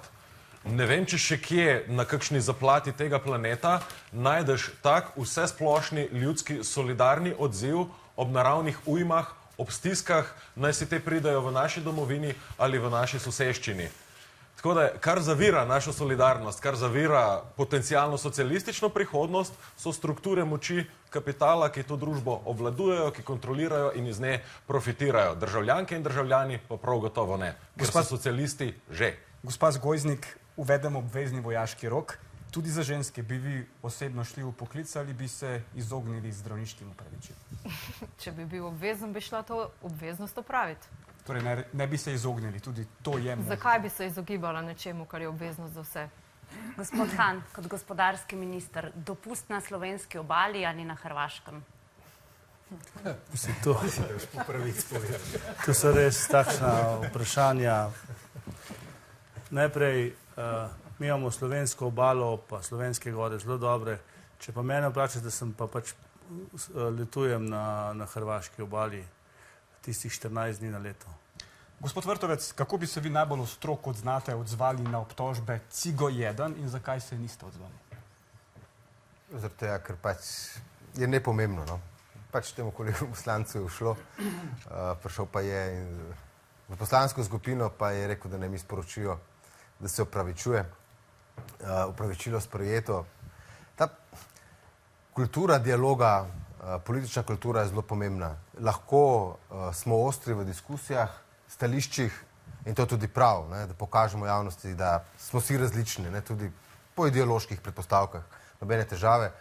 Ampak jaz trdim, da nasploh v družbi žaljenje, zasmehovanje je pač nepotrebno.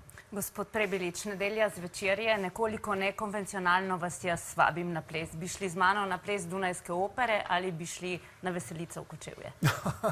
Jaz bi šel na veselico v Kočevje, zaradi tega, ker sem zelo ponosen, da imamo tudi veselice na Kočevskem, sami veste, da kljub temu nisem nikoli zapustil tega kraja, njemu sem služil 14 let. Mislim, da smo ogromno pridonesli naši Sloveniji, tudi v času osamosvojitve in to so lepe stvari, tako da zmenjeno, povejte, kdaj se dobiva in greva. Vaček in polka z velikim veseljem. Ko pride čas veselja. Najlažje vprašanje. Dobro, gospa Kokot, s časopisom Poglavje najdlje, kar smo v parlamentu prišli, kar se tiče fizičnih obračunov, najdlje, ne? Pa me zanima, se bo to z vami v resnici spremenilo, pogosto svoje argumente nekako, ne, tudi udejstvujete s kazanjem fizične moči. A se vam zdi, da sem nasilna? Predsednik vaše stranke pogosto poudarja fizično moč in tudi včasih malo zasmehuje svoje politične kolege, ker niso dobro pripravljeni. Mislim, da ste zgrešili vprašanje, ki je namenjeno očitno Zoranu Stevanoviću, pa mislim, da je fair, da mene nekaj druga vprašate, no. Ker jaz pa res nisem nasilna. Na vašo stranko je šlo to vprašanje. Naša stranka ni nasilna, če je to vprašanje. Ni to vprašanje. Gospod Jelinčič, vi ste zagotovo do zdaj poskrbeli za najbolj spektakularen odhod z volilnih soočenj. Pa me zanima, ali je bil ta odhod del strategije najprej padeš in potem ustaneš močnejši? Jaz že, ker sem padel, sem bil dovolj močen, tako da sem brez težav vstal. So pa to nekateri izkoristili in so potem tudi politično delovali na rezultat volitev. Skratka, golfali so, ne. Padel pa sem, ne, pa kaj je to tazga? Pa še kdaj bom verjetno padel, ne. Pomembno je, da se potem poberemo. Tako je. No in s to mislijo tudi končujemo. Tako je, spoštovani gostje, hvala, ker ste prišli. Mi seveda upamo, da bodo vsi odhodi nocoj brez padcev. No in ker goste v naš studio do volitev pričakujemo še večkrat, seveda v soočenjih v dnevno-informativnih oddajah, mi pa se za velikim omizjem spet snidemo 15. marca. Do takrat, nasvidenje. Lahko noč.